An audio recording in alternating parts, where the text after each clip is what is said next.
మనతో మాట్లాడే సమయం దూరాన సమీపాన ఎందరైతే ఈ మాటలు ఆలకిస్తున్నారో నా తండ్రి మనందరితో మాట్లాడునుగాక. ఆమేన్. ఎజ్రా పరిశుద్ధ గ్రంథంలో నుంచి ఎజ్రా పుస్తకము 6వ అధ్యాయము 22వ వాక్యాన్ని చదువుతున్న మనసు పెట్టండి. 6వ అధ్యాయము 22వ వాక్యము. ఏలయనగా ఇశ్రాయేలీయుల దేవుని మందిరపు పని విషయమై వారి చేతులను బలపరుచుటకు యెహోవా అష్షూరు రాజు హృదయమును వారి వైపు త్రిప్పి వారిని సంతోషింపజేసెను. ఏంటంట? యెహోవా అష్షూరు రాజు హృదయమును వారి వైపు త్రిప్పి వారిని సంతోషింపజేసెను. చప్పట్లు కూడా దేవుని కనపడతాం గట్టిగా, అందరం గట్టిగా. ఆమేన్. హల్లెలూయా. నా ప్రియ సహోదరి సహోదరులారా, దేవుని వాక్యాన్ని మనం పరిశీలించినట్లయితే ఈ పూట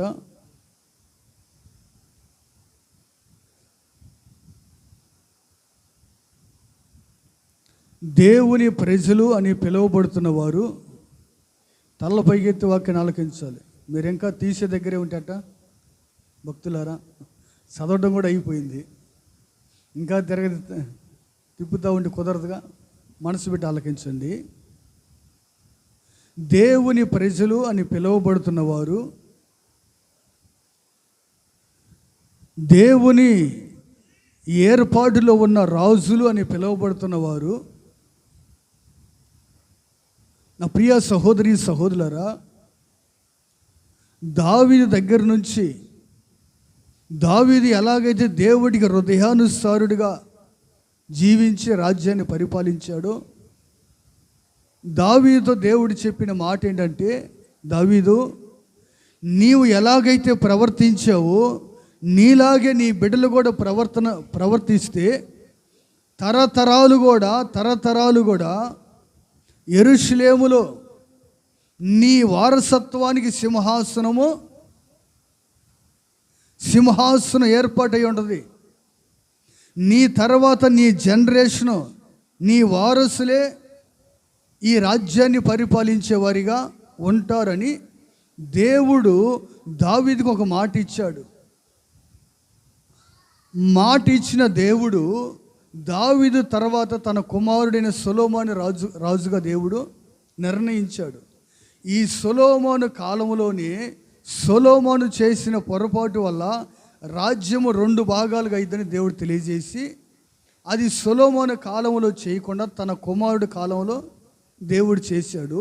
ఇలా ఇక వారసత్వం జనరేషన్ మారే కొద్దీ అందరూ దేవునికి విరోధంగా జీవించడం ప్రారంభించారు. దేవుని మార్గంలో బ్రతకవలసిన రాజులు, దేవుని మార్గములో ఉండి ప్రజలను కూడా దేవుని మార్గంలో నడిపించవలసిన రాజులు తప్పిపోయారు. వారు తప్పిపోవటమే కాకుండా రాజ్యములో ఉన్న ప్రజలందరినీ కూడా త్రోవ తప్పించేశారు. నా ప్రియమైన సహోదరి సహోదరా, ఎప్పుడైతే ఈ పరిస్థితి జరిగిందో దేవుడు ఏం చేశాడంటే, కొన్ని సంవత్సరాలు ఓపిక పట్టాడు, కొన్ని తరాలు ఓపిక పట్టాడు, ఎదురు చూశాడు. ఎంతోమంది ప్రవక్తలను పంపాడు, ఎంతోమంది సేవకులను పంపాడు, వాళ్ళని పలు విధాలుగా హెచ్చరించారు. అయినా వాళ్ళు వినలా, అయినా వాళ్ళు లోబడలా. దేవునికి విరోధంగానే బ్రతుకుతున్నారు. దేవుని విసర్జించి ఇక విగ్రహాలను కూడా ఆశ్రయించడం ప్రారంభించారు. నా ప్రియ సహోదరి సహోదరులారా, ఎప్పుడైతే వారు ఇలాంటి పరిస్థితిలో ఉన్నారో అప్పుడు దేవుడు ఏం చేశాడంటే, ఈ యూదులందరినీ కూడా, నా ప్రియమైన సహోదరి సహోదరులారా, యూదులందరినీ కూడా నా దేవుడు ఒక అన్యజనుడైన ఒక రాజు చేతికి అప్పగించేశాడు. అందరూ బబులోను దేశానికి బానిసలైపోయారు. యోధా దేశము నుండి అందరూ చిన్నలు మొదలుకొని పెద్దల వరకు అనేకులను చెరలోనికి తీసుకొని వెళ్ళారు. అయితే ఆ చెరలో జీవిస్తున్న కాలములో, బానిసత్వంలో మగ్గిపోతున్న కాలములో రాజ్యాన్ని పరిపాలించవలసిన రాజులు రాజ్యాన్ని పోగొట్టుకొని ఏమి లేని వారిగా పరాయి దేశపు రాజు చేతిలో ఊడిగం చేస్తున్న ఆ దినాలలో నా ప్రియమైన సహోదరి సహోదరులారా, నా దేవుడు చేసిన కార్యం ఏంటంటే అష్షూరు రాజు, ఏ రాజైనా, అష్షూరు అనే రాజు ఒక అన్యుడు, దేవుడు తెలియనివాడు, ఒక విగ్రహారాధికుడు. ఇతని చేతికి అప్పగించేశాడు దేవుడు. ఎవరి చేతికి అప్పగించాడు? ఎవరి చేతికి? ఒక విగ్రహారాధికుడు చేతికి తన ప్రజలైన వారిని దేవుడు అప్పగించేశాడు. ఈరోజు కూడా కొంతమంది మన ఎలక్షన్కి అసలు ఏం అర్థం కాదు చాలామందికి. ఏం కాల రిజల్ట్ అలా వస్తాయని చాలామంది అనుకోవాలా. దేవుని ప్రజలు అనుకోవాలా, దేవుని ఎరుగని వారు కూడా అనుకోవాలా. అయితే నా ప్రియ సహోదరి సహోదరులు గమనించండి, ఒకటి గుర్తుపెట్టుకోవాలి మన జీవితాల్లో ఏంటంటే, దేవుడు తనకి విరోధమైన నడక ప్రజలు నడిచినప్పుడు, తనకి విరోధంగా ప్రజలు ప్రవర్తించినప్పుడు తప్పనిసరిగా దేవుడు అన్యులకు అప్పగిస్తాడు. ఎవరికి అప్పగిస్తాడు? దేశాన్ని ఎవరికి అప్పగిస్తాడు? మీరు గమనించండి, యోధా దేశాన్ని, ఏ దేశాన్ని?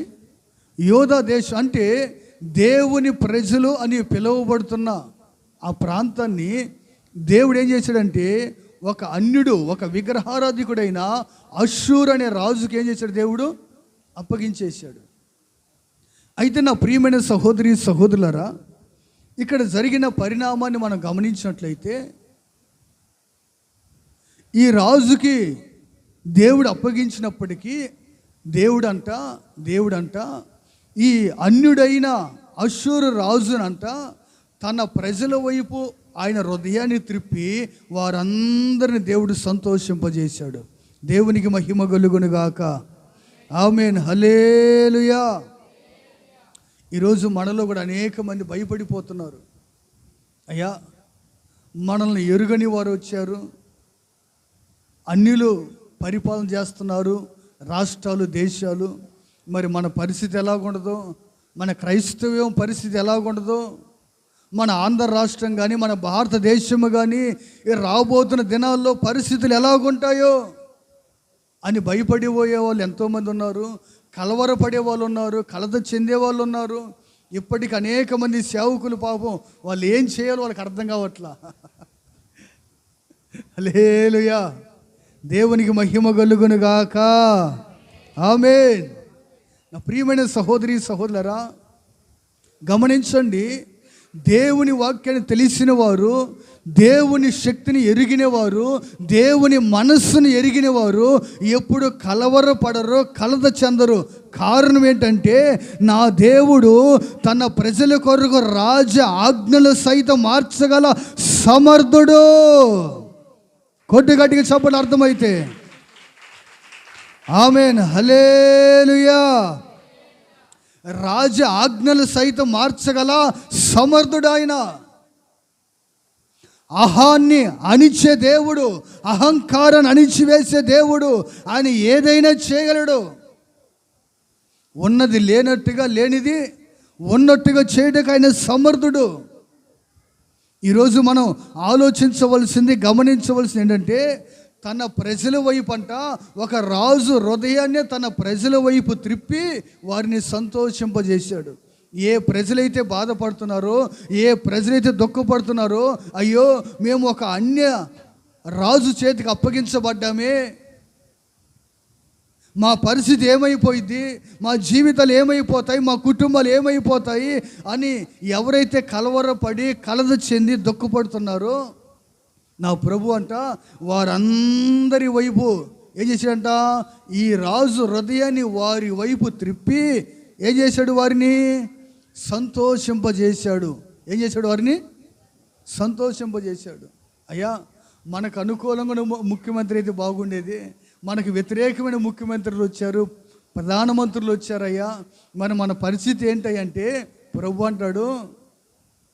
అంటాడు ఏ రాజు అధికారంలో ఉన్నా సరే తన బిడ్డలైన వారు, తన సంఘమైన వారు దేవునికి ప్రీతికరంగా మనం మారగలిగితే మనకి విరోధమైన రాజు అయినా సరే మనకి అనుకూలంగా దేవుడు మార్చగలడు. దేవుడికి మహిమ కలుగును గాక. ఆమేన్, హల్లెలూయా. నా ప్రియ సహోదరి సహోదరులారా, ఎవరు కలవరపడవలసిన అవసరమో, కలత చెందవలసిన అవసరమో లేదు. మనం గుర్తించవలసింది, గమనించవలసింది ఏంటంటే, నా ప్రభు అంటాడు, అష్షూరు రాజు హృదయాన్నే తన ప్రజల వైపు దేవుడు త్రిప్పాడు. ఈరోజు ఒక నాయకుడు హృదయాన్ని నా దేవుడు నీ వైపు త్రిప్పగలడు, నిన్ను సంతోషింప చేయగలడు. ఏ పథకాలు ఇస్తే నువ్వు సంతోషిస్తావో, ఏ కార్యం చేస్తే నువ్వు సంతోషిస్తావో, ఏది చేస్తే నీ హృదయం ఉప్పొంగిద్దో, నా దేవుడు ఒక అన్యుడి చేత కూడా అది చేయించగలడు. ఎవరి చేత? ఒక అన్యుడి చేత కూడా, దేవుడు ఎరుగని ఒక నాయకుడి చేత కూడా నా దేవుడు చేయించగలడు. అది దేవుడికున్న శక్తి. దేవుని ఎరిగిన వారితోనే కాదు, దేవుని ఎరుగని వారితో కూడా, దేవుని ఎరుగని నాయకుడైనా రాజైనా నా దేవుడు వారి చేత కూడా తన పని చేయించగలడు. తన బిడ్డలకి సంతోషాన్ని దేవుడు కలుగు చేయగలడు. తన బిడ్డలకి దేవుడు ఆనందాన్ని కలుగు చేయగలడు. ఎప్పుడయ్యా? ఇక్కడే ఉంది అసలైన ప్రశ్న, అసలైన జవాబు ఇక్కడే మనం వెతకాలి. ఇప్పుడు దేవునికి మహిమ కలుగును గాక. ఏంటి అంశం? రాజు హృదయము క్రైస్తవుల వైపు త్రిప్పి సంతోషింపజేయాలంటే ఏంటి అంశం? నాయకుల హృదయాలు. రాజులు అంటే ఎవరు? ఆనాడు రాజులు, ఈనాడు నాయకులు. ఇప్పుడు నాయకుల హృదయాలు ఎవరి వైపు త్రిప్పబడాలి? మన వైపు త్రిప్పబడి మనల్ని సంతోషింపజేయాలంటే మనం ఏం చేయాలి? ముచ్చటగా 3 మాటలు చెప్పి ముగిచ్చేస్తాం. ఎన్ని? 3 మాటలు. ఏంటి అంశం? అందరూ స్వరం ఎత్తాలి, అందరు నేర్చుకోవాలి. వాక్యం నేర్చుకోండి, అప్పుడే మనం బాగుపడతాం. వాక్యం నేర్చుకుంటేనే. ఇప్పుడు మన పిల్లవాళ్ళు నేర్చుకుంటారుగా, మనం చిన్నప్పటి నుంచి మామని ఎట్టనాలో, చేతురాడాలో, అత్తతో ఎలా చేతురాడాలో. రే అది కూడా అత్త వచ్చిందిరా, కాలు ఎత్తురా అంటాడు. ఏం ఎత్తాలి? అత్తకి ఎత్తిచ్చి కాలు, శివరాగారికి ఈడికి ఎత్తుతాడు కాలు కొడుకు. ఏంద్రా కాలు ఎత్తావంటే ఈడు నేర్పించాడు చిన్నప్పటి నుంచి. అత్త కాలు ఎత్తు, మామ కాలు ఎత్తని. ఈ లాస్ట్కి ఈడికే కాలు ఎత్తుతాడు. అంటే అది నేర్పడం కదా. అందుకని నా ప్రియమైన సహోదరి సహోదరురా, వాక్యం నేర్చుకోండి, మీ కుటుంబాలు దీవించబడతాయి. ఏం చదువుతున్న అంశం? ఏం చదువుతున్నా? నాయకుల హృదయము మన వైపు. ఎవరో మనం క్రైస్తవులమేనా కాదా? మనకు బాగా అర్థం కావాలంటే, నాయకుల హృదయము మన వైపు త్రిప్పబడి మనల్ని సంతోషింపజేయాలంటే ఏంటి అంశం? అందరు చెప్పా. మీరు చెబుతుంటేనే ముందుకు పోతా నేను. ఈ రోజు నుంచి ఆ తీర్మానం అది. మీరు చెప్పకపోతే నేను అక్కడే ఉంటా. 1 పర్లా, 2 3 పర్లా, అమ్మా ఇబ్బంది లేదు. దేవుడి మహిమ కలుగును గాక. ఏంటి అంశం? నాయకుల హృదయము మన వైపు త్రిప్పి సంతోషింపజేయాలంటే మనకు సంతోషం కలగాలి. ఒక నాయకుడు పరిపాలన చేస్తున్నాడంటే, ఒక నాయకుడు రాష్ట్రాన్ని ఏలుతున్నాడంటే, ఆ నాయకుడిని బట్టి, ఆ రాజును బట్టి మనం ఏమవ్వాలి? దుఃఖపడకూడదు, మనం బాధపడకూడదు, మనం కలవరపడకూడదు, మనం కలత చెందకూడదు. అయ్యో, దేవుడు ఎందుకు ఈ నాయకుడికి రాజ్యాన్ని అప్పగించాడు? దేవుడు ఎందుకు ఈ విగ్రహారాధికుడికి, ఈ అన్యుడికి రాజ్యాన్ని అప్పగించాడు అని ఏ ఒక్కరు బాధపడకుండా ఉండాలి అంటే, నా ప్రియ సహోదరి సహోదరురా, మొట్టమొదటిగా చేయవలసిన పని ఏంటంటే, చూడండి, ఎజ్రా గ్రంథము 1వ అధ్యాయం 5వ వాక్యం. ఎజ్రా 1వ అధ్యాయం 5వ వాక్యం. అప్పుడు యోధా పెద్దలను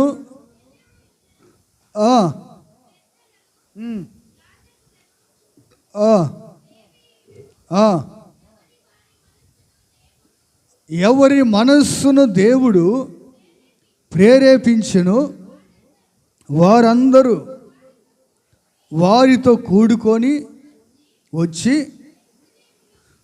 యెరూషలేములో ఉండు యెహోవా మందిరమును కట్టుటకు ప్రయాణమయ్యిరి. దేవునికి మహిమ కలుగునుగాక. ఆమేన్. నా ప్రియ సహోదరి సహోదరులారా, నాయకుల హృదయాలు మన వైపు త్రిప్పబడాలంటే నిద్రపోకుండా ఎవరన్నా పక్కన అటు ఇటు చూడండి, కుర్చీలో కూర్చున్న వాళ్ళు అమ్మా. అప్పుడు కొంతమంది ప్రార్థనలు వెళ్ళిపోతారు. ఎక్కడ పోతారు? వాక్యం వింటానే ఉంటారు, ప్రార్థన చేస్తూ ఉంటారు సేవకుడి కొరకు.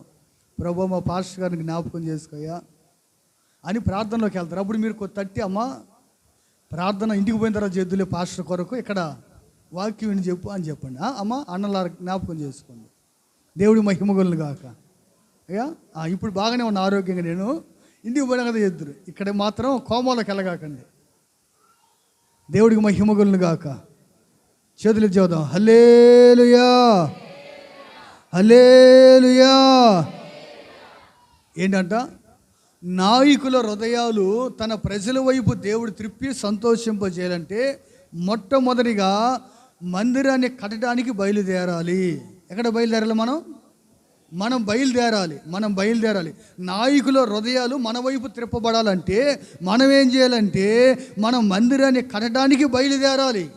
ఈరోజు ఎన్నో విషయాల కొరకు బయలుదేరుతున్నాం. మనం వ్యాపారం చేయడానికి బయలుదేరే వాళ్ళు ఉన్నారు, ఉద్యోగం చేయడానికి బయలుదేరే వాళ్ళు ఉన్నారు, కూలి పని చేయడానికి బయలుదేరే వాళ్ళు ఉన్నారు, వ్యవసాయం చేయడానికి బయలుదేరే వాళ్ళు ఉన్నారు. మరి దేవుని మందిరాన్ని కట్టడానికి బయలుదేరే వాళ్ళు ఎంతమంది ఉన్నారు? ఆడ ఆలోచించాలి. మనం ఏం కట్టాలంటే ఏం కట్టడానికి బయలుదేరాలి? మనము దేవుని మందిరం కట్టడానికి మనం బయలుదేరాలి. ఒక నాయకుడు హృదయం నీ వైపు త్రిప్పబడాలంటే, ఒక నాయకుడు హృదయం నీ వైపు త్రిప్పబడి నిన్ను సంతోషింపజేయాలంటే మొట్టమొదటి నా ప్రియ సహోదరి సహోదరులారా, నీవు బయలుదేరాలి. ఎక్కడికి బయలుదేరాలయ్యా? మందిరాన్ని కట్టడానికి బయలుదేరాలి. ఏంటే మందిరం అంటే మనం కూర్చున్న ఈ మందిరము కాదు, కానీ నీ దేహమే దేవునికి ఒక మందిరము, నీ దేహమే దేవుడికి ఒక ఆలయము, ఒక మందిరము. ఇప్పుడు నువ్వు బయలుదేరాలి. ఎక్కడికి బయలుదేరాలయ్యా? నీ దేహాన్ని దేవుడి నివాసం ఉండేటట్లుగా నువ్వు కట్టాలి. ఎలా కట్టాలంట? నీ దేహములో ఎవడు ఉండాలి? నీ దేహములో దేవుడు ఉంటే నాయకుల హృదయం నీ వైపు త్రిప్పబడిద్ది. నాయకుల హృదయము నీ వైపు త్రిప్పబడి నీకు సంతోషింపజేసే పరిపాలన దేవుడు కొనసాగించగలడు. అలా కొనసాగించాలి. నువ్వేం చేయాలి? మందిరమును కట్టడానికి నువ్వు బయలుదేరాలి. ఏంటి ఆ మందిరం అయ్యా? నీ దేహము, నీ హృదయం అనే నీ ఆలయాన్ని నువ్వేం చేయాలంట? కట్టడానికి నువ్వు బయలుదేరాలి. ఈరోజున ప్రియమైన సహోదరి సహోదరులారా, చాలామంది హృదయాలు, వారి దేహాలు దురాత్మలు నివసించే విధంగా ఉన్నాయి, పాపం నివసించే విధంగా ఉన్నాయి, చెడు కార్యాలు నివసించే విధంగా ఉన్నాయి, అంధకారం నివసించే విధంగా ఉన్నాయి. కానీ దేవుడు నివసించే విధంగా హృదయాలు లేవండి. ఈరోజు ఉన్నాయంటారా? ఎన్నో హృదయాల్లో ఎవరున్నారు? దేవుడు లేడు, దేవుని ఆత్మ లేదు. ఎవరున్నారు ఆ హృదయాలంటే నా ప్రియ సహోదరి సహోదరులారా, ఈ లోక సంబంధమైన దురాత్మలు నివసించే విధంగా ఉన్నాయి అనేక ఆలయాలు. గమనించండి, కొరింథీ రాసిన మొదటి పత్రిక, అపోస్తులైన పౌలు కొరింథీకి రాసిన మొదటి పత్రిక 6వ అధ్యాయము 19వ వాక్యం చూడండి. 6వ అధ్యాయం 19వ వాక్యం. అమ్మా, మీ దేహము దేవుని వలన మీకు అనుగ్రహింపబడి మీలోనున్న పరిశుద్ధాత్మకు ఆలయమై ఉన్నారని మీరు ఎరుగరా? ఏంటంట? మీ దేహము దేవుని వలన మీకు అనుగ్రహింపబడింది. ఎందుకు అనుగ్రహింపబడింది అంటే ఈ దేహములోనే పరిశుద్ధాత్మ దేవుడు నివసించాలి. ఈ దేహములోనే దేవుని ఆత్మ నివసించాలి. మరి నివసించాలంటే ఏం చేయాలి? నీవు అమ్మా నీ దేహాన్ని, నీ జీవితాన్ని నువ్వు కట్టుకోవాలి. ఏం చేయాలంట అనలారా? ఏం చేయాలి? మందిరం కట్టాలి. ఏంటి ఆ మందిరం? ఆ మందిరం ఏంటిది? నీ దేహమే ఒక మందిరం.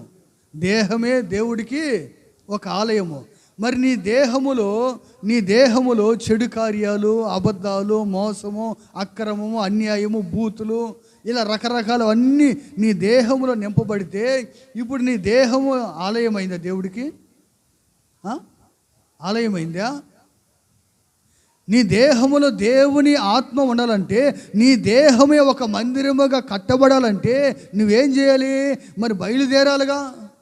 నీ దేహాన్ని కట్టుకోవటానికి, నీ దేహాన్ని పరిశుద్ధంగా కట్టుకోవటానికి, పవిత్రంగా కట్టుకోవటానికి, ఒక పరిశుద్ధమైన ఆలయంగా కట్టుకోవడానికి నువ్వు బయలుదేరాలి. మందిరానికి రావటానికి నువ్వు బయలుదేరి, నీ ఇంటి దగ్గర నుంచి బయలుదేరి నువ్వు దేవుని సన్నిధానంలోకి వచ్చి నీ జీవితాన్ని, కుటుంబాన్ని కట్టుకోవాలి. దేవుడికి మహిమ కలుగును గాక. హల్లెలూయా. ఏంటంట నువ్వు బయలుదేరాలి. ఎక్కడికి బయలుదేరాలంట? నువ్వు దేవుని మందిరం దగ్గరికి వచ్చి నీ దేహము ఒక మందిరముగా కట్టబడటానికి నువ్వు సన్నిధికి రావాలి. ఆయన సన్నిధికి వస్తున్నా నీవు ఎలా ఉండాలంటే ఒక మందిరంగా కట్టబడాలి. ఎలా కట్టబడాలంట? ఈ మందిరం ఎలా కట్టబడిందో నీ దేహము కూడా ఈ మందిరం వల్లే కట్టబడాలి. ఈ మందిరం ఎలాగైతే ఒక పరిశుద్ధమైన ఆలయముగా ఉందో నీ దేహము కూడా ఒక పరిశుద్ధమైన ఆలయముగా మారాలి.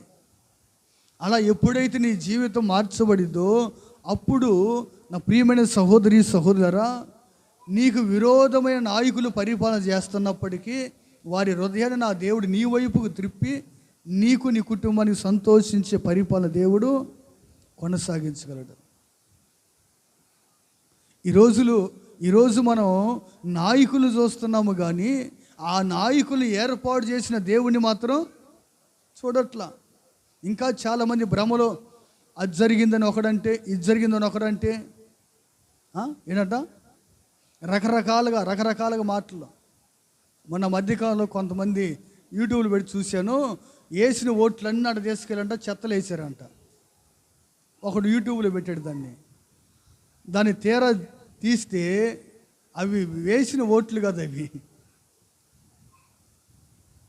అంటే ఎందుకనంటే ఒక వ్యక్తి, నా ప్రియమైన సహోదరి సహోదరులారా, దేవుని మనసు తెలుసుకోవట్లా. అది వచ్చింది ఈరోజు ఇబ్బంది ప్రజలకి. ఎవరి మనసు తెలుసుకోవట్లా? దేవుని మనసు తెలుసుకోవట్లా. దేవుడు ఎవరికి అధికారం ఇవ్వాలో, దేవుడు ఎవరిని ఒక వ్యక్తి నాయకుడిగా పెట్టాలో, రాజుగా పెట్టాలో దేవుని నిర్ణయం అది. కొన్నిసార్లు దేవుడికి అనుకూలమైన వారికి ఇవ్వచ్చు, కొన్నిసార్లు దేవుడికి వ్యతిరేకమైన వారికి కూడా దేవుడు ఇస్తాడు. అది ఎలా మనం తెలుసుకుందాం అంటే, ఇదిగో నువ్వు ఇది చదివితే నీకు అర్థమైద్ది. ఏంట? ఈ పరిశుద్ధ గ్రంథం చదివేవాడికి అర్థమైద్ది. అది ఇది చదవనోడికి ఏం అర్థం కాదు, ఏం జరిగింది అర్థం కాదు. ఒకడు మోసం జరిగిందంటే, ఒకడు అన్యాయం జరిగిందంటే, ఒకడు దోచుకున్నారంటే, ఇంకా రకరకాలైన అనుభవాలు, మాటలు. ప్రభు అంటాడు, ఒరే తెక్కల గుంపు, నా చేతిలో ఉంది అంతా అంటాడు ఆయన. ఏమంటాడు? నా చేతిలో ఉంది, ఇదిగో నీ చేతికి ఇచ్చాక దీన్ని, ఇది చదువుకో, నీకు అర్థమైద్ది. నా మనస్సు ఏంటో నీకు అర్థమైద్ది. దేవుని ప్రజలని పిలువబడిన వారిని దేవుడు ఎవరికి అప్పగించాడు? ఒక అన్యుడైన రాజుకు అప్పగించాడు. ఎందుకు అప్పగించాడు అంటే, వారి దేహాలు దేవుడికి ఆలయాలుగా లేవు కనుక అప్పగించాడు. వారి దేహాల్లో ఎవరు నివాసం ఉంటున్నారంటే, దేవుడు ఉన్నట్లా దెయ్యాలకు నివాసంగా మారింది, విగ్రహాలకు నివాసంగా మారింది, పాపానికి నివాసంగా మారాయి. అందుకని దేవుడు ఆ దేహాల్లో ఉండలేడు కనుక ఆ దేహాలు దేవుడికి ఏం చేశాడు? అన్యులకు అప్పగించేశాడు. అప్పుడైనా మారుతారేమో, అప్పుడైనా మార్చుకుంటారేమో, అప్పుడైనా సరే మారు మనసు కలిగి, పశ్చాత్తాపము కలిగి, పాపాన్ని విడిచిపెట్టి వారి దేహాలు నాకు ఆలయాలుగా మార్చుకుంటారేమో అని నా దేవుడు ఒక అన్యుడికి అప్పగించేశాడండి. ఒక అన్య రాజుకి దేవుడు అప్పగించాడు. ఈరోజు ప్రస్తుత కాలం కూడా మన దేశాన్ని దేవుడు ఒక అన్యుడికి అప్పగించేశాడు. పరిపాలన చేస్తున్నారు. ఇప్పుడు ఈ పరిపాలనలో మనం కష్టాల పాలు కన్నీళ్ళ పాలు కాకుండా ఈ 5 సంవత్సరాలు కూడా మనం సంతోషంతో సమాధానంతో ఉండాలంటే, మనకు సంతోషం కలగాలంటే, నా ప్రియ సహోదరి సహోదరా, ప్రతి ఒక్క విశ్వాసి దేహము దేవుడికి ఆలయముగా కట్టబడునుగాక. ఆమేన్. ఈ రాజకీయాలు పిచ్చి అంతా కూడా పక్కన పెట్టేసి, నాయకులు పిచ్చి అంతా కూడా పక్కన పెట్టేసి, మనం దేవుని మత్తులోనికి రావాలి. ఏ మత్తులోనికి రావాలి? నాయకులు మత్తులోనికి వచ్చి ఈ మధ్య కొంతమంది సేవకులు మీరు చూస్తుంటారు టీవీల్లో, యూట్యూబుల్లో, 5 సంవత్సరాల వరకు ఒకడు ఫ్యానే తిరిగిద్దంటే, ఒకడేమో రైలే పరిగెత్తిద్దంటే, ఏమండి అసలు ఎన్ని ప్రవచనాలు. ఇంకొక ఆయన అంటాడు 20 సంవత్సరాలు ఒకటేమైనా తిరిగిద్ది అన్నాడు. ఏం తిరిగిద్ది? ఇవన్నీ అంటే దేహము దేవుడికి ఆలయము అంటే దేవుడు మాట్లాడతాడండి. దెయ్యాలకు ఆలయాలుగా ఉంటే దెయ్యాలు మాట్లాడుతుంటాయి, దురాత్మలు మాట్లాడతాయి. దురాత్మలు మాట్లాడితే ఎలా జరిగిద్ది? ఈ మధ్యకాలంలో జ్యోతిష్యులు ఎలా ఎక్కువైపోయారో, పాస్టర్లు కూడా చాలామంది ఏమైపోయారు. ఇప్పుడు ఈ సోది చెప్పేవాళ్ళు ఎక్కువైపోయారు. ఏం ఎక్కువయ్యారు? అమ్మా మీ ఇంట్లో చీకటి ఉందమ్మా, మీ కొంపలు అది ఉందమ్మా అని, మేము అంతరం వేస్తామమ్మా, మేము అది గడితే పోతాయమ్మా అని ఇళ్ళకి వచ్చేవాళ్ళు ఆ రోజుల్లో. ఈ రోజులు సంచి తగిలించుకొని పెద్ద బైబుల్ పట్టుకొని పాస్టర్లు వస్తున్నారు. ఎవరు వీళ్ళు? పెద్ద భక్తులు అయిపోయారు వీళ్ళు. మీ ఇంట్లో ఏమున్నా కానీ మేము చెప్పేస్తామని. అంటే వీళ్ళు కూడా వాళ్ళేమో సోదే బుర్ర తగిలించుకున్నారు, వీళ్ళేమో ఇది తగిలించుకున్నారు. అంతే, ఏం తేడా ఏం లేదు, వీళ్ళకి వ్యత్యాసమే లేదు. ప్రభు అంటాడు, వాక్యం తెలిసిన వాడు, ప్రతిరోజు బైబిల్ చదివేవాడు, వాడికి అర్థమైపోయింది. ఏమర్థమైందంటే, ఇది ఈ విధంగా జరిగిందంటే దేవుడే అనుమతి ఇచ్చాడు. ఎవరిచ్చారు అనుమతి? ఒక వ్యక్తి గెలిచాడంటే, ఒక వ్యక్తి ఓడాడంటే దానికి అనుమతి ఎవరివ్వాలి? ప్రభు ఏమన్నాడు? నాకు భూమి మీదను పరలోకములో సర్వ అధికారాలు నాకు ఇవ్వబడ్డాయి. నేను ఎవడికి అధికారం ఇస్తే వాడే నేను తప్ప ఏ ఒక్క అధికారం ఈ భూమి మీద లేదు అని దేవుడు స్పష్టంగా చెప్పాడండి. మరి అలా చెప్పినప్పుడు మనం ఎందుకు కలవరపడాలి? అలా చెప్పినప్పుడు మనం ఎందుకు కలత చెందాలి? ఇది దేవుడి నిర్ణయం అని నువ్వు ఎందుకు నీవు అనుకోలేకపోతున్నావు? ఇది దేవుడి నిర్ణయం. ఆయన నిర్ణయించాడు, ఇలా జరిగింది. ఇప్పుడు నేనేం చేయాలంటే, నేను దేవునికి ఒక ఆలయముగా మారాలి. ఏం చేయాలి నీవు? నీవు దేవుడికి ఒక ఆలయంగా మారాలి. నా ప్రియ సహోదరి సహోదరురా, గమనించండి. ఒక అన్యుడు మనల్ని ఏలుతూ ఉన్నప్పుడు, ఒక అన్య రాజు, ఒక నాయకుడు మనల్ని ఏలుబడి చేస్తున్నప్పుడు, వారిని బట్టి మనకి దుఃఖము బాధ కలగకుండా ఉండాలంటే మనం ఏం చేయాలంట? దేవుని ఆలయాన్ని కలడానికి మనము బయలుదేరాలి. ఏంటి ఆలయమయ్యా అమ్మా? ఏంటి ఆలయము? నీ దేహమే దేవుడికి ఒక ఆలయం అయింది కనుక నీ దేహాన్ని ఒక ఆలయంలాగా కట్టుకో. ఎలా కట్టుకోవాలి? నీ దేహము దేవునికి ఒక ఆలయంలా కట్టు. ఈ 5 సంవత్సరాలు ఏ రాజు ఏ నాయకుడు పరిపాలించినా నీకు మాత్రం సంతోషంగానే ఉంటుంది. ఎలా ఉంటుంది? నీ కుటుంబంలో ఆనందం ఉంటుంది, సంతోషం ఉంటుంది.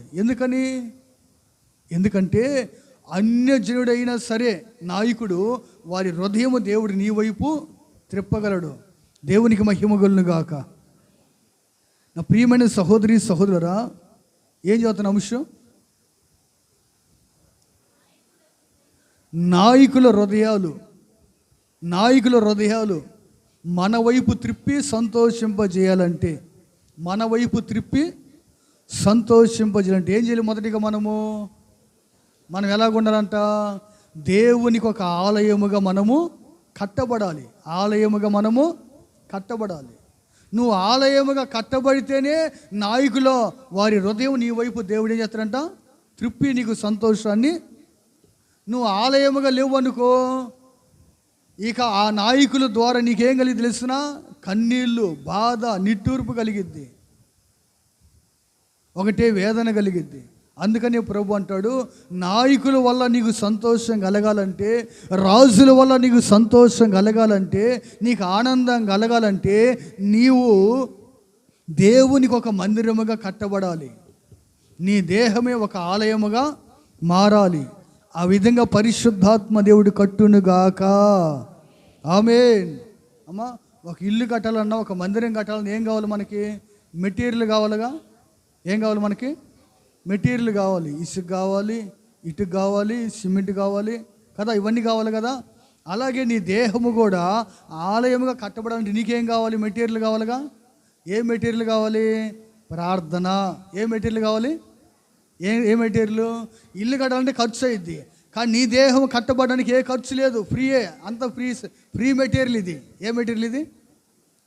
మందిరం కట్టాలంటే మెటీరియల్ కావాలి, అంత డబ్బుతో కూడిన పని. కానీ నీ దేహమే ఒక ఆలయముగా కట్టబడాలంటే ఏం కావాలి? మెటీరియల్. ఆ మెటీరియల్కి ఖర్చు అంత ఫ్రీ ఖర్చే. ఏంటిది? ప్రార్థన అనే మెటీరియల్ కావాలి, వాక్య ధ్యానం అనే మెటీరియల్ కావాలి, వాక్యానుసారంగా జీవించడం అనే ఒక మెటీరియల్ కావాలి, విధేయత అనే ఒక మెటీరియల్ కావాలి. ఇవన్నీ కూడా ఏంటి? ఇవన్నీ నీ దేహము దేవునికి ఆలయముగా కట్టబడుట. నువ్వు ప్రార్థన కలిగి ఉంటే ఒక గోడ కట్టబడిందని అర్థం. అమ్మా, రూమ్కి 4 గోడలు ఉంటాయిగా. ఒక గోడ ఏమో ప్రార్థన, ఇంకొక గోడ ఏమో వాక్యానుసారంగా నడవటం. వాక్యం వెంటనే కాకుండా వాక్యానుసారంగా. కొంతమంది వింటారు, ఇటు పోద్ది, ఇక అంతే, ఏముండదాడా, ఇటు వస్తుంది, అటు పోయిద్ది. అది కాదు. ప్రార్థన జీవితం ఉండాలి. వాక్యాన్ని ధ్యానించడం కానీ, వాక్యాన్ని వినటం కానీ, శ్రద్ధగా విని వాక్యానుసారంగా జీవించటం. ఇదొక గోడ అయితే, ఇంకొక గోడ ఏంటిది? మారు మనసు పొంది బాప్తీసం పొంది అమ్మా ప్రతి నెల క్రమం తప్పకుండా బల్లారాధనలో చేయి వేయటం. ఇదొక గోడ అయితే, ఇంకోటి ఏంటిది? పరిశుద్ధాత్మతో నింపబడి దేవుని రాకడికి సిద్ధపోవట. ఇప్పుడు ఈ 4 గోడలు ఉంటాయి కదా, రూమ్ అయిపోయేది. 4 పక్క 4 గోడలు ఉండాలిగా. ఒక గోడ లేకపోయినా రూమ్, అది 4 గోడలు ఉంటేనే రూమ్ అయిపోయింది. అలాగే మన జీవితంలో కూడా ఈ 4 అనుభవాలు ఉంటే నువ్వు కట్టబడ్డావని అర్థం. దానికి ఏముండాలి? ప్రార్థన ఉండాలి. తర్వాత ఏముండాలి? వాక్యానుసారంగా జీవించే జీవితం ఉండాలి. తర్వాత ఏముండాలి? 3వది మారు మనసు పొంది బాప్తీసాలు పొందిన అనుభవం ఉండాలి. 4వది పరిశుద్ధాత్మతో నింపబడి రాకడికి సిద్ధపడి. ఇవి లేకపోతే నీకు ఇంకా ఇల్లు కాలేదని అర్థం, ఇంకా ఏదో ఒక గోడ వెళ్తే ఉందని అర్థమే. ఇంకా కట్టబడలా. నువ్వు కట్టబడకపోతే నిన్ను పరిపాలించే నాయకుడిని బట్టి నీకు దుఃఖం కలిగిద్ది. ఏం కలిగిద్ది నీకు? దుఃఖం. ఎందుకు దుఃఖం కలుగుతుంది? నువ్వు కట్టబడలా. దేవుడు నివసించే ఆలయము నువ్వు అవలా. నువ్వు దేవుడికి ఆలయంగా మారేవనుకో, ఏ పార్టీ గెలిచినా కానీ నీకు సంతోషమే. దేవుని మహిమ కలుగును గాక. హల్లెలూయా. ఎందుకని? నీ దేహం ఒక ఆలయం అయిపోయింది కనుక ఈ లోక సంబంధమైన పార్టీలు, నాయకులనే పిచ్చి ఆ మనస్సు నీకుండదు. మన మధ్య ఒక పాస్టర్ ఫోన్ చేసి నాకు ఆయన బాధ చెప్పతరం కావట్లా. ఓదార్చినా కానీ ఓదార్పును అందట్లా ఆయన. ఎందుకన్నా ఎంత బాధ అంటే ఆయన పిచ్చి అలాంటిది. ఏం పిచ్చి అంటే రాజకీయం పిచ్చి. ఏం పిచ్చి? సేవకుల్ని కమ్ముకుంది, విశ్వాసుల్ని కమ్ముకుంది. అందరికీ ఏమండి, పురుషులు లేరు, స్త్రీలు లేరు, చిన్నలు పెద్దలు, ఈ దుంపల దగ్గర 10 సంవత్సరాల పిల్లలు మొదలుకొని చచ్చే ముసలోడు వరకు ఇదే పిచ్చి అండి. ఏ పిచ్చి? అంత రాజకీయం మొత్తే. ప్రభు అంటాడు, అసలు మొన్న వారాలు ఇష్టికి పోతే నాకు అర్థం కాని విచిత్రం ఏంటంటే, చాలామంది అన్నోళ్ళు చెప్పలేదు కానీ అక్కోళ్ళు అంటున్నారు. చాలామంది, అన్న వాడు ఓడిపోయాడన్న, ఈడు ఓడిపోయాడన్న అని అంటుంటే వాళ్ళు బాధపడదని నాకు అసలు అనిపిస్తుంది. ఏమకి ఎంత నరనరాలోకి ఎక్కిందని అనిపించి, ఏ రోజన్నా యేసేని గురించి మాట్లాడిందన్న ఎదుటంటే ఒక్కరోజు ఎన్నామంటే నోరారా చెవులారు ఎందామనుకుంటే మాట్లాడిదంటే ఒక్క మాట మాట్లాడారు కదే. అసలు ఏమండి, స్త్రీలు మాట్లాడుతున్నారంటే రాజకీయం గురించి నాకు అదే ఆశ్చర్యం అనిపించిందండి. అంటే ఎంత పిచ్చిలో ఉన్నారు వీళ్ళని. ప్రభు అంటాడు, నా ప్రియ సహోదరి సహోదరా, నువ్వు నిజంగా దేవుని ఆలయం అయితే, నువ్వు దేవుని ఆలయంగా కట్టబడితే అసలు ఈ మనసే నీకు ఉండదండి. ఏ మనసు ఉండదు? అసలు ఈ మనసే నీకు ఉండదు, ఈ పిచ్చే నీకు ఉండదు. నువ్వు ఒకటే ప్రార్థన చేస్తే ఏమని చేస్తావు ప్రార్థన? ప్రభువా, నీ చిత్తములో ఉన్న వారిని నాయకులుగా ఏర్పాటు చేయ, నీకు ఇష్టమైన వారికి అధికారాన్ని అప్పగించాయా. ఇదే ప్రార్థన చేసే మనం ఏమైనా చేసామా? అయ్యా పలానా పార్టీని గెలిపించాయా అని ప్రార్థన చేయించా మీ చేత ఎప్పుడైనా? చేయించాను ఎప్పుడైనా? ఏమైనా చేయించానా? ప్రభువా ఇదిగో ఈ పార్టీ వాడు గెలవాలయ్యా అని చేపించానా? లేదు కదా. మరి మీకెందుకు వస్తుంది ఆ పిచ్చి? ఇప్పుడు పౌలు ఏమన్నాడు? నన్ను పోలి మీరు నడవమన్నాడు కదా. ఎవరు పోలి నడవడం? మనం సేవకులు పోలి నడవాలి. లేదా మనం కొంత కాబట్టి కొంతైనా. మరి ఆయనకే లేని పిచ్చి యవ్వన కాలంలో ఉన్నాడు, మరి మనకెందుక? ఆయన ఏమని ప్రార్థన చేపిస్తున్నాడు? మనం కూడా అదే ప్రార్థన చేయాలిగా. ప్రభువా ఈడే గెలవాలి ప్రభువా అన్నావా, సిగ్గుపడతావు గ్యారెంటీగా. ఏమవుతావు? దేవుడికి అది నచ్చదు. దేవుడికి కావాల్సింది న్యాయం గెలవాలి. ఒకసారి న్యాయం మన పక్షాన ఉండొచ్చు, మరొకసారి న్యాయము ఒకసారి బొమ్మ పడవచ్చు, ఇంకోసారి 2 రకాలు ఉంటాయి. అందుకే ప్రభు అన్నాడు చీకటి ఉంటుందంట, వెలుగు ఉండాలి. ప్రభువా నాకు అచ్చం వెలుగే కావాలంటే కుదిరిద్దంటారా? పగలుంది, రాత్రి ఉంది. అలాగే దేవుడి చిత్తానుసారంగా దేవుడు నాయకులు ఎన్నుకున్నప్పుడు మనం ఏం చేయాలంట? మనం ఒక ఆలయాలుగా కట్టబడాలి. ఏం కట్టబడాలి? మనం ఏవాలి? మనం అందరం ఆలయాలుగా మారాలి. ఏ ఆలయాలు? దేవుడు నివసించే ఆలయాలుగా మారాలి. నాయకుడు నివసించే పార్టీల ఆఫీసులుగా మారకూడదు. మనం ఏ ఆఫీసులు? పార్టీ ఆఫీసులు ఉన్నాయిగా. కందుకూరు చూసారా? ఈ పార్టీకి ఒక ఆఫీసు, ఆ పార్టీకి ఒక ఆఫీసు ఉంటుంది. ఈ ఆఫీసులు ఎవరంటారు? నాయకులు నివాసం అంటారు. ఇప్పుడు నీ దేహము నాయకుడి నివాసం ఉండి ఆఫీసుగా మారకూడదు. నీ దేహములో దేవుడు నివసించే ఒక దేవాలయముగా మారాలి. నీ దేహము దేవుని ఆలయముగా మారాలి, కానీ ఒక పార్టీ నాయకుడు నివసించే దేహముగా మారకూడదు, ఒక ఆఫీసుగా మారకూడదు. అది ఈనాడు ఎన్నో సంఘాలు, ఎంతోమంది విశ్వాసులు, ఎంతోమంది సేవకులని పిలువబడుతున్న వారు కూడా ఒక పార్టీ ఆఫీసులుగా మారిపోయాయి వారి దేహాలన్నీ కూడా. అందుకే నా దేవుడికి బహు కోపము రేగింది. రాష్ట్రాల మీద, దేశాల మీద నా దేవుని ఉగ్రత ప్రారంభించబడింది. ఇక రాబోతున్న కాలములో భయంకరమైన ఒక విపత్తులు మనం చూడబోతున్నాం రాష్ట్రాల్లో, దేశాల్లో కూడా. కారణం ఏంటంటే దేవుడు నివాసంగా ఉండవలసిన దేహాలన్నీ కూడా ఇప్పుడు ఒక పార్టీ ఆఫీసులుగా మారిపోయాయి. ఒక పార్టీ ఆఫీసులో పొద్దున్న లేచిన దగ్గర నుంచి సాయంత్రం వరకు రాజకీయం ఒకటే రాజకీయమే. ఈనాడు అనేక మంది దేహాలు పార్టీ ఆఫీసులుగా మారిపోయాయి. ఈ దేహములు కూడా ఒకటే ఆలోచన, ఒకే మాట. వీడు గెలుస్తాడా, వాడు గెలుస్తాడా, వీడికి వేద్దాం, వాడికి వేద్దామా, వీడికి వెళితే ఏమైతే, వాడు ఏమైతే. ఇక ఇదే ఆలోచన, ఇదే తపన. కూర్చున్నా ఇదే, పండుకున్నా ఇదే, లేచినా ఇదే. దీని దుంపలేక ప్రార్థన కూడా ఎడిపోయింది అర్థం కాదు. ఈ 10 రోజులు జనాలకి ఏం పోయింది? అసలు ప్రార్థన చేసిన పాపాన్ని పోట్ల జనాలు. టీవీలకు అద్దుకొని పోయారు ఈ లొంపల దగ్గర. టీవీల ముందు, సెల్ ఫోన్ల ముందు ప్రార్థన లేదు, ఇంకేం లేదు. ఇదే అయిపోయింది. ఏందయ్యా? పార్టీ ఆఫీసులు అయిపోయాయి. దేవాలయాలకు ఉండవలసిన దేహాలు ఎలా ఉండాలంటే దేహాలు నేను మొన్న ఎలక్షన్కి ఓటేద్దామని బయలుదేరా. ఎన్ని గంటలకి? ఉదయం 7 గంటలకి బయలుదేరా. ఓటేద్దామని బయలుదేరా. 7 గంటలకు బయలుదేరితే నాకు తెలిసిన ఒక పాస్టర్ గారికి యాక్సిడెంట్ అయింది. ఆ రోజు, అంతకు ముందు రోజు నైట్ అయింది. నైట్ అయితే నాకు ఉదయం తెలిసింది, తెల్లవారిన తర్వాత. సరే ఓటేసి ఆయన కాడికి పోయి పరామర్శించి వద్దాం అనుకొని బయలుదేరాను. బయలుదేరితే నేను 7 గంటలకు పోయేసరికి దుంపల దగ్గర ఒకసారి కీలు కట్టారు. మందిరానికి కోరారు భక్తులు. మొత్తం ఇప్పుడు 7ంటికి వచ్చింది, నా జాబితుందా? ఎంత ఆసక్తి చూడండి.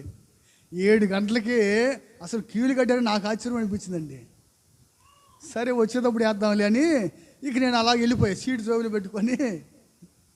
ఇలా జనం ఉన్నారు కదండి, మనలో కొంతమంది అంటారు విశ్వాసం, అన్న నువ్వు వచ్చి నేను డైరెక్టర్ తీసుకుపోయిన లోపల కంటే ఎందుకు లేరు ఆయన అంత ఎందుకు లేని నేను వెళ్ళిపోయా రోడ్డుని. ఇక అక్కడికి పోయి ఆ పాస్టర్ గారిని పరామర్శించి ఇంటికి వచ్చేసరికి మధ్యాహ్నం అయింది. సరే వచ్చేటప్పుడు ఏమన్నా వేద్దాం అనుకుంటే అప్పుడు కూడా బిజీగానే ఉంది. సరే తర్వాత చల్లబడిన తర్వాత బోధవలే మరలని ఇంటికి వచ్చి ఒక మొత్తం అన్నం తిని యూట్యూబ్ ఆన్ చేశాను, ఎలక్షన్ ఎలా జరుగుతుందని. ఇంకేముందండి, కొన్ని చోట్లనేమో బాగానే జరుగుతుంది, కొన్ని చోట్లనే కొట్టుకోవడాలు, తిట్టుకోవడాలు, రాళ్ళు వేసుకోవడం రకరకాలుగా ఉంది. సరే ఓట్లు అందరూ వేస్తారులే, ప్రార్థన చేయడం కష్టం కదని ఇక నేను ఒక మొత్తం అన్నం తినేసి ఇక నేను ప్రార్థన చేసుకుని రూమ్లోకి వెళ్ళిపోయా. ఇక నేను ప్రార్థన చేసుకుంటామన్నా ఇక ఆ ఓటు సంగతి నేను మర్చిపోయాను. మొత్తానికి వేయలేకపోయా. దేవుడి కృపను బట్టి, దేవుడి మహిమగులను గాక. అంటే ఓట్లేసే వాళ్ళు చాలామంది ఉన్నారండి. లక్షల మంది వేశారు, కోట్ల మంది వేశారు, కానీ ప్రార్థన చేసేవాళ్ళు కావాలిగా. మధ్యాహ్నం నుంచి పోయేసేద్దాం అనుకున్నాను. ఇక ఈ సంగతి చూసేసరికి ఇక నా మనసు అదొక రకంగా అయిపోయి ఇక ప్రార్థన గదిలోకి వెళ్ళిపోయి ఇక ప్రార్థన చేసుకున్నాం. ప్రభువా కనికరించాయా, ఎంతమంది చేస్తారు, ఎంతమంది బతుకుతారు, ఎంతమంది తాలుబొట్లు దిగిపోతాయో, ఎంతమంది భర్తలు పోతారో, బిడ్డలు పోతారో, ఎంతమంది వెధవరాలు అవుతారో కనికరించని ఇక ప్రార్థన చేసుకుంటే ఇక ఆ మనసు కలగా అయిపోయింది. కారణం ఏంటంటే ఒక ఆలయంగా కట్టబడ్డావు అనుకో, నీ మనస్సు నీ ఆలోచనలు మార్పు కలుగుతాయి. నీవు ఆలయంగా కట్టబడకపోయావు అనుకో, నేను ఓటు వేయకపోతే నా నాయకుడు ఓడిపోతాడేమో, ఏమైపోతాడు ఆలోచన వచ్చింది కదా మనకి. అదొక పిచ్చిలో ఉంటాం. ఆ పిచ్చిలో ఉండి దేవుడు నిర్ణయించిన వారికి వేయకుండా వేరే వారికి వేసే అవకాశం కూడా మనకి ఉండదు లేదా. అందుకని నా ప్రియమైన సహోదరి సహోదరా, మన జీవితాలు ఏంటంటే ఓటు మనం వేయవలసిన హక్కు మనకు అందరికీ దేవుడు ఇచ్చాడు, వేయాలి.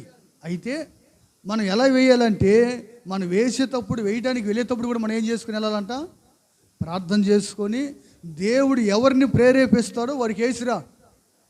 ఎవరిని ప్రేరేపిస్తాడో, డబ్బు బట్టి కాదు ఓటు వేయాల్సింది, మనిషిని బట్టి కాదు, పార్టీని బట్టి కాదు.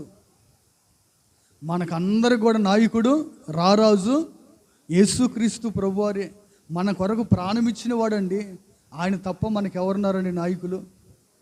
ఎంతోమంది నాయకులు ఎన్నో చేస్తామంటారు, కానీ అనేక మంది మాట తప్పే వాళ్ళు ఉంటారు. కానీ నేను ప్రకటించే రారాజు మన కొరకు తన ప్రాణం ఇవ్వటానికి కూడా వెనుకాడని అసలైన నాయకుడు రాజు ఆయనే. అర్థమైతే గట్టి కొట్టి ఉండాలి చప్పట్లో. ఆమేన్, హల్లెలూయా. అసలైన రాజు రారాజు ఆయనే మనకి. ఆయన హృదయం మన వైపు త్రిప్పబడాలి, నాయకుల హృదయాలు మన వైపు త్రిప్పబడాలి. అలా త్రిప్పబడాలంటే ఏం చేయాలి? మనమే దేవునికి ఆలయాలుగా కట్టబడుదుముగాక. రెండో మాట ఎజ్రా 3వ అధ్యాయం 6వ వాక్యం. ఎజ్రా 3వ అధ్యాయం 6వ వాక్యం. 3వ అధ్యాయము 6వ వాక్యం.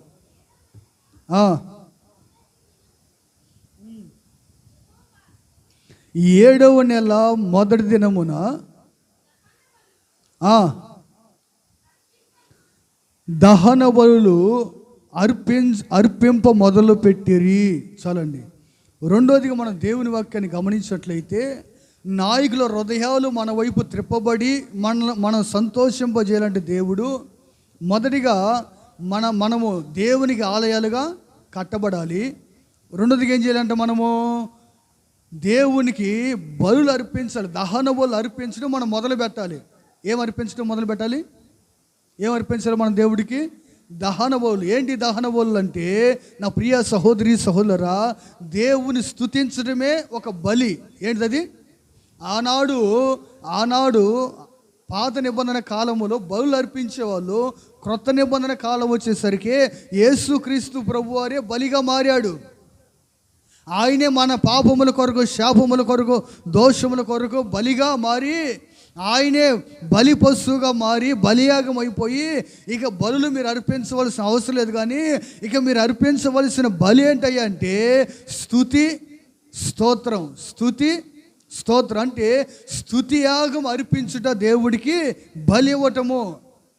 ప్రియమైన సహోదరి సహోదరులారా, నాయకుల హృదయాలు మన వైపు త్రిప్పబడాలన్నా, మనల్ని సంతోషపెట్టే పరిపాలన వారు చెయ్యాలి అన్నా మనం ఏం చేయాలి? రెండోదిగా ప్రతిరోజు మనం దేవుడికి బలి అర్పించాలి.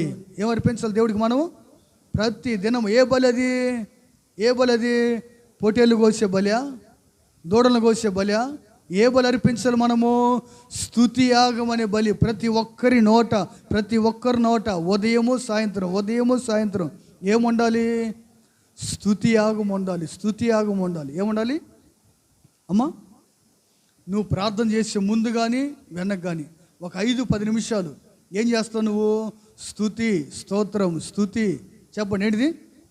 అందరు స్తుతి స్తోత్రం. ఇక ఇలాగే ఏం చేయాలి మనం? ఒక 5-10 నిమిషాలు మనం దేవుని స్తుతించాలి.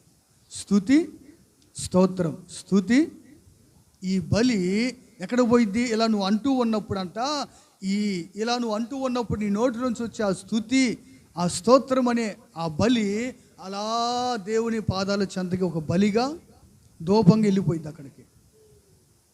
మనం ఏం చేస్తామంటే దేవుని సన్నిధికి వస్తాము, ప్రభువా ఇదిగో నా సమస్యలన్నీ, మన బాధలు, మన కష్టాలు, మన సుఖాలు చెప్పుకుంటూ వెళ్ళిపోతాం. అది కాదు దేవుడికి ఇష్టమైన బలి, అది కాదు. నువ్వు ప్రార్థన చేయటం అవసరమే, దేవుని అడగటము అవసరమే కాదంట్లా. కానీ నువ్వు దేవుని అడుగుతున్నావు కదా, అడిగిన వాటన్నిటిని కూడా ప్రభువా నువ్వు నాకు ఇచ్చావని ప్రార్థన అయిపోయిన వెంటనే ఒక 5-10 నిమిషాలు స్తుతించు దేవుణ్ణి. ఏం చేయాలి? నువ్వు ప్రార్థన చేసావా? ఇప్పుడు మనం శనివారం ప్రార్థన చేస్తామా?